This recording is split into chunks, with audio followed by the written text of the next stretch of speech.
Hello, everybody out there, and welcome to another episode of the Talk That Talk Show with me, Barry Holmes. We are here for our 194th episode of the Talk That Talk Show, and we are inching again closer and closer to the 200th episode. Want to give a big time shout out to my boy Savion Gaynor, Theo on our Instagram live stream, Donnie Creed on our Instagram live stream, Doc G on our Facebook live. This episode has a lot more meaning than many of the other recent episodes to date. I think that I've just been super blessed to not only have this show, but to really just still be here today. And I'll get a little bit more into that, throughout this episode. But first and foremost, the last couple, I'd say last week or so, has been very interesting for me because, I've really had to, play the supportive role. And, for me, it's been something that it's become so effortless for me because I try to think of, people outside of just myself. And, for me, I think for a while I had, I guess you could say, take for granted, I guess, some of the things that have been positive in my life. And one of those being, my girlfriend. And I can't tell you what it's like to have the person that you're with every single day, that you spend a lot of time with, and see them, in the hospital, hooked up to shit. And, it's just not a good look, man. It's not a good sight to see. And, for the past, couple days, I've had to see, Doc in the hospital and supporting her. And, we got some major decisions ahead of us. We got to, meet with the surgeon and make sure that, she'll be A-okay. But it's just been a nerve-wracking experience to, see, again, my girlfriend in the hospital. And there's really nothing that you can do to help her. I'm not a licensed doctor, I'm not a licensed physician. But really all I've been trying to do is just been supportive.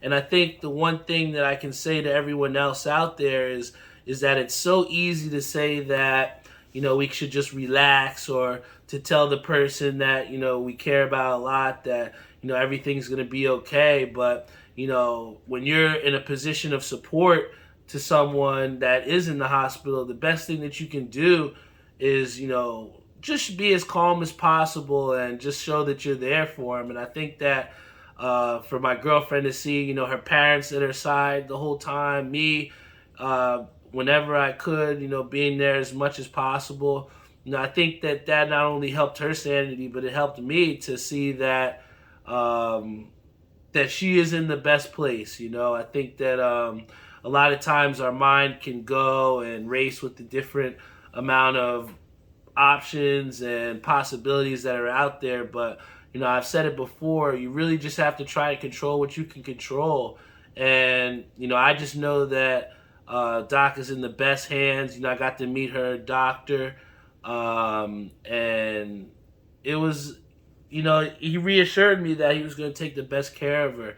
And I actually got to see one of the people I went to high school with that was one of Doc's nurses. So everything kind of just happens for a reason. And even though it took him, 3 hours to get her a peanut butter and jelly sandwich, it was funny just seeing, her father stick up for her, and, us just be in a position to support her when all she's done for me is just support me.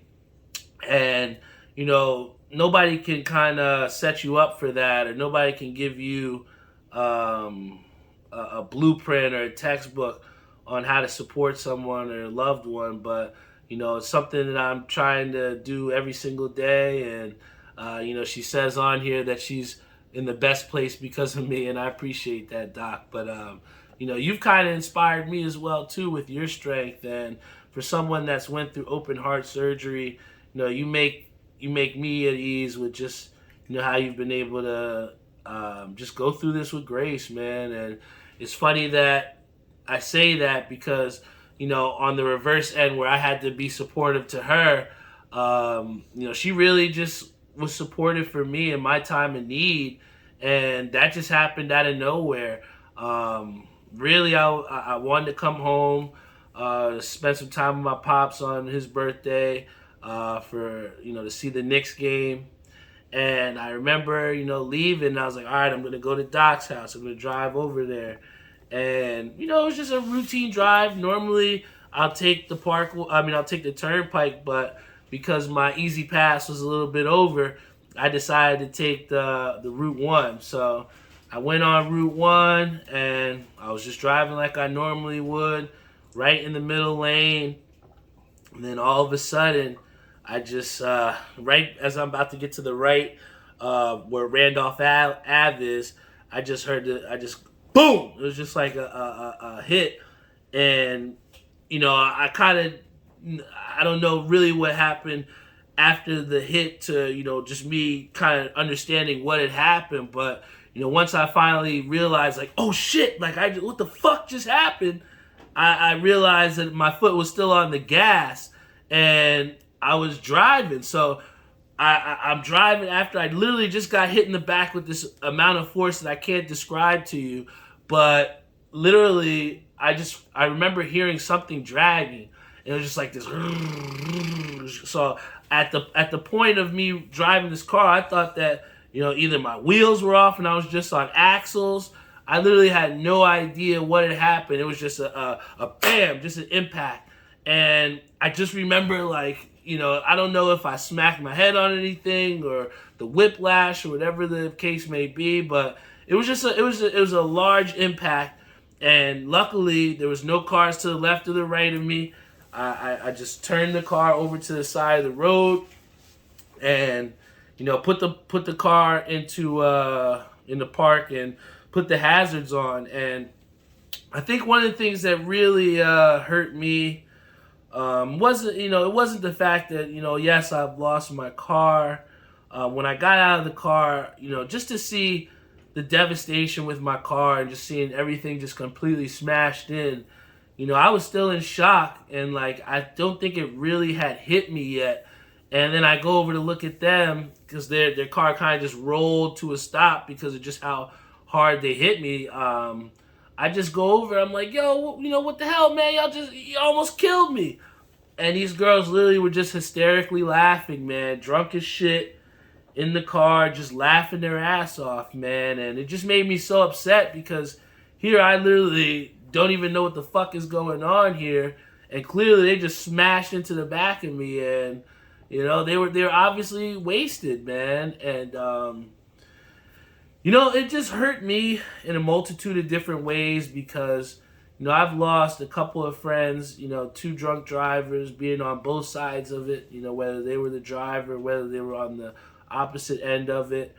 And it's just nothing to play around with, man. I think that one of the most things that I'm blessed with is that at an earlier age, I did have a DUI myself, but once that happened, I changed my life, and I changed a lot of the ways that I decided to do things, man. So I'm not saying that I'm holier than thou, and this girl, I can't say that I wasn't in that same position. But at the end of the day, I was on a high-speed chase where I was going 25 miles per hour, you know what I'm saying? And O.J. Simpson chase. In the O.J. Simpson case, I was definitely shouldn't have been behind the wheel, but I wasn't going 100 miles per hour. And that's not to say that when I was 21 years old that I didn't make the same mistake. But, at the end of the day, I didn't hit anyone, and I'm very blessed to have had that happen. But now I see on the opposite end almost, 11 years later, where I'm on the opposite end of it, where someone who was clearly intoxicated at the same age that I kind of was back then, of 21, 22, and they really just don't understand the magnitude of the fact that they almost took their own lives as well as me too. So, I think that for me, of course, being here, I'm super happy that I'm here. I think it's really, it's hurt me that I lost my car. And I know that cars are replaceable, but I felt like, for most of my adult life, I really just had to, drive hand-me-downs, had to drive beaters, and just drive shit that I really just had to because it just was cost effective or whatever. And I felt like with that car that I had, even though it wasn't nothing crazy, even though I wasn't driving no Audi or nothing, but like, the car that I had, it was something that I picked out. I bought out with my own money, and I bought a straight cash Randy Moss. You know what I'm saying? So, something that I was really proud of, and it just sucks that that is gone. But at the end of the day, I'm just still happy to be here and have my life, man. Even waking up today, the air, I don't want to get philosophical or anything like that, but the air just felt different. Seeing my girlfriend, it just felt different. Again, when I look at those pictures and I see the devastation from what those girls did to my car, a lot of people have been saying it, and I don't think it really resonated to me too much until you read the comments of the people saying, yo, I'm happy you're okay. I'm happy you're okay. Because I really could have lost my life, man. I really, really could have lost my life. And, people don't just get hit at 100 miles per hour and walk away from that. And I don't have a fucking scratch on me, man. You know what I'm saying? And I think that that's all because of the man upstairs and, all of the angels that I had up top, looking out for me. And, just the amount of good that I've done throughout my life, man. I feel as though, not to toot my own horn, but I truly have tried to live a life to empower other people. And I feel as though I've done a lot of things to gain some good karma, not just to get good karma, but just because I wanted to do that shit. And I think it's all of the great things that I've done and, the people watching out for me that is the reason why I'm here today. And, if you don't know why or what happened, you just look at my Facebook and you look at those pictures, man. And, someone had said it to me and it kind of really got to me, but I think it was my boy Reese, but he said that, you're going to be here for a while, man. You haven't served your purpose yet. And, that really got to me because, I feel as though I just have so much more to give to this world, man. And, it was almost gone because of something that I didn't have any control over, man. And, just the amount of people that reached out to me and, just made sure that I was okay. Whether you called me or texted me.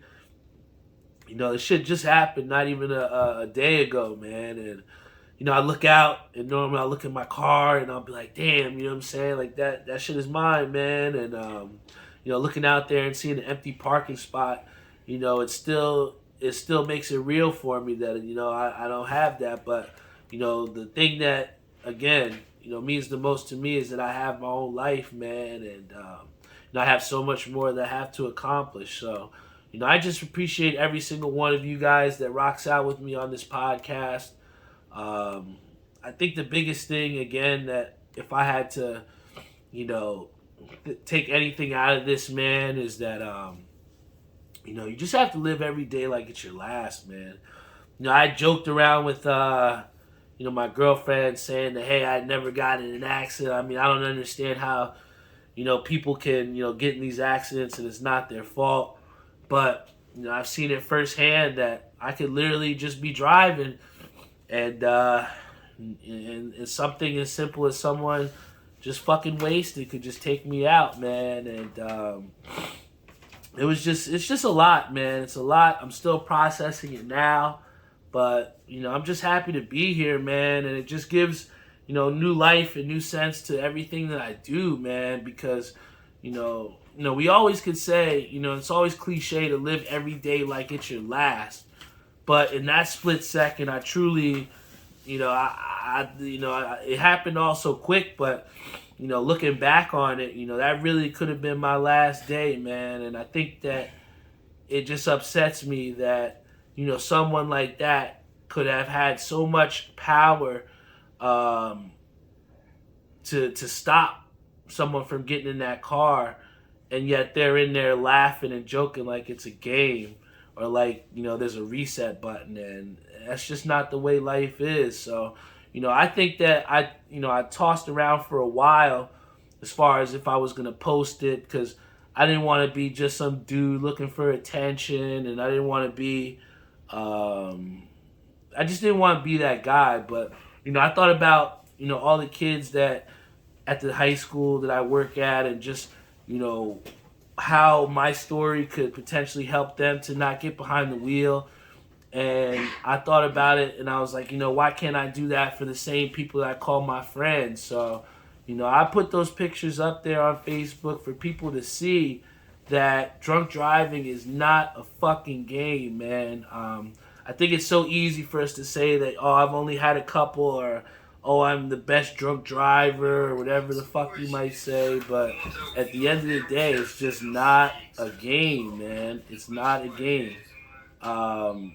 I've seen personally with my own two eyes what can happen to someone if someone is drunk, man. And there would have been literally no way for me to brace for impact. And I think that's just, the craziest thing. And I think that upsets me the most is that I think about it, so many times.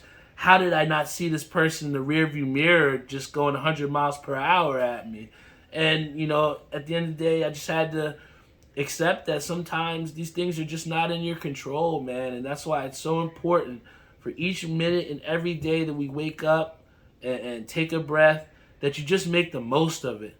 I've seen so many of my friends waste whatever that they've had just because they didn't take life seriously. And again, I hate to keep reiterating it, but I've had to bury too many of my friends, and it's never easy. And I'm just thankful that nobody had to bury me last night, man, because again, I just know that I have not fulfilled my purpose yet, and I'm just happy that so many people have reached out to me and truly made me feel that that I do matter here.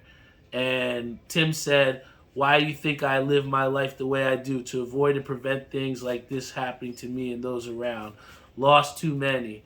And Tim is somebody has chosen to not drink anymore, and he's chosen that route.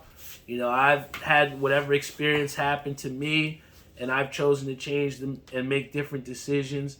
And I think that that's the biggest thing that we can take away is that it's okay to make mistakes, but it's not okay to make those costly mistakes that you shouldn't do, man. And I think that for her friend to get in the car with her and to not say, hey, maybe we should get an Uber. I mean, it's not that much to just get an Uber and go pick up the car the next day. I can't tell you how many times I've done that, and you don't have a real friend with you if you have someone that's going to encourage you to get into the car and drive you home if you know they're drunk. So all I'm saying to you is that girl that allowed her friend to get behind the wheel, even though she was fucking wasted, she's just as much at fault as the girl that got behind the wheel. And that's why they both got arrested. And, I hate to say that I'm happy that they got arrested, but it wasn't until I had those cuffs on me and I got arrested in my driveway that I had to make a decision, and I had to know that shit is not okay, and it was a costly decision. And I'm just happy it didn't, affect anyone else around me but myself. But I just hope that when those girls sober up, whether they're in a drunk tank, whether they're at home, but I just hope that they understand that they're the ones that put me in the fucking hospital, man. They're the ones that almost killed me. And they almost killed themselves, man. It's something that you just hear about too many times, but it's never real until it's something that happens to you. You know what I'm saying? And, I'm just happy to be here. And, I have a lot of rest to do. I think that in situations like this, it's so easy to just jump right back into your normal routine. But, I myself have gotten a sub for all my bowling this week. And I'm just going to take a little time to just take it easy, man, and rest up. Because, even though physically I may feel all right, mentally, I'm still in shock, man. There's been times where I was just watching the Knicks game and I just started crying, man, because I had a newfound appreciation. I was like, damn, I really might not have been able to make it on this couch, man. I really could have not watched this Knicks game. You know what I'm saying? Like, I really might not have made it here. And I think that, each thing that I've experienced now after this, it just has a newfound respect or a newfound, appreciation. And even, Theo says you doing the show today is amazing. And I had to, Theo, because at the end of the day, how am I going to say and wear a shirt that says consistency? How am I going to profess and make a shirt that says confidence? How can I empower people and tell people to not do something and not go through with, my obligations or my responsibilities? And that's, to me, is why I feel like I still have not fulfilled my purpose yet and why I'm still here. Bowling, even though I might be out, who knows how long I'll be out. My season might be over, and I think that was what the most devastating thing to me was. And I remember in the hospital saying, Doc's father and dad saying, you shouldn't even be thinking about bowling. But, when you go through a mind and life-changing experience like this, again, your mind goes through all the different possibilities. And I think about, Brandon Citruppi, about how I owe his team 2 times. They kicked our ass. And I thought I might not ever get the chance to bowl them again. You know what I'm saying? So, again, it's just everything just has a newfound appreciation for me. And, I'm just never going to take... I don't think I took life for granted because... if you know Barry Holmes, I play hard. I play harder than any person out here, man. I play hard. But I just think the play has a different meaning for me now. You know what I'm saying? I just don't think I'm going to take anything else for granted. I mean, not to say that I did, but, not a lot of people can get hit at 100 miles per hour and have a podcast the next day about it, and... I truly feel blessed. I didn't want to talk about nothing else on the podcast today. I didn't want to be a super lengthy or extensive podcast, but I just wanted people to know that drunk driving is real. It does happen, and it shouldn't happen because it can cost people lives, man. And, with the amount of people that have reached out to me, it just makes me feel really appreciated and loved and supported, especially in an experience like this because no one can prepare you for this. And most times people don't come back from it. So, everything just has a new meaning. Whenever I'll be able to get on the lanes again, even if I miss a 10 pin, I'm just going to have to laugh it off, man, because, I think I'm just going to appreciate the fact of being out there and competing and just being alive, man. It's something that I just... you just get so used to it, get so into that routine of living the life and just going through the motions. But, when you see your life flash before your eyes, man, I truly can't explain to you. Like, I'm trying my best on this podcast, but, the best thing I can say to everyone is just please, make good decisions, man. I mean, sometimes the decisions you can make can affect other people and in a mortal, lively way. And, the second thing that I just would like to say is just, don't be afraid to tell the people that you care about them the most. I thought about, not even be able to tell my mom, that I was okay. You know what I'm saying? I thought about, all the people I might not ever get to talk to again or, tell them that I care about them. And, that shit really got to me, bro. It's still fresh, but... I said it in a joking way. My sister asked me, she was like, so did you go to the hospital? What did they say? And I just said to her, they said, did you realize that you were a champion? Because I mean, that's the best way that I can really try and handle this is, try and laugh it off a little bit, but at the same time, just understand just how real this shit was, man. But, I'm stronger than ever. This experience isn't going to break me. It's not going to stop me from the goals that I'm trying to achieve. But, just has given me a renowned effect on life, man. And just everything that I do. I remember my dad, on the last episode, he said that whenever we're on the lanes, he kind of feels like, we're 2 guys with our backs against the wall. Let's go out guns blazing, and I almost went out yesterday, man. Anything that I'm doing, I just want to go out guns blazing, bro. And that's all I have to say, man. Thank you guys so much for tuning into the Talk That Talk show. I'm gonna be a tough dude to kill, man. I'm a tough dude to kill, bro. I'm still here. I still got so much more to do. I have so much more to accomplish. And just keep rocking out with me. You think they were gonna let me out of here without making it 200? Yeah, you're fucking mind, man. I'm here, and I'm still gonna be here, man. And I have so much more to give. And I just thank you, everybody, for being here with me. Supporting me, whether you called me, texted me. I just can't tell you how much that means to me, guys. I really don't know what else to say. I'm just thankful for you all here. This is the Talk That Talk show. We made it to 194 episodes, and we just got so much more to give you all, man. So thank you guys for tuning in. I could not make it and see my Chiefs go to the Super Bowl. We got a lot to watch.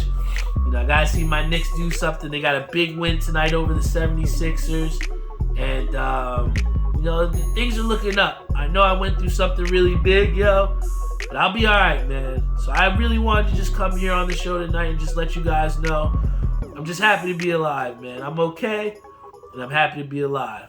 I love you all, and I will see you all next week.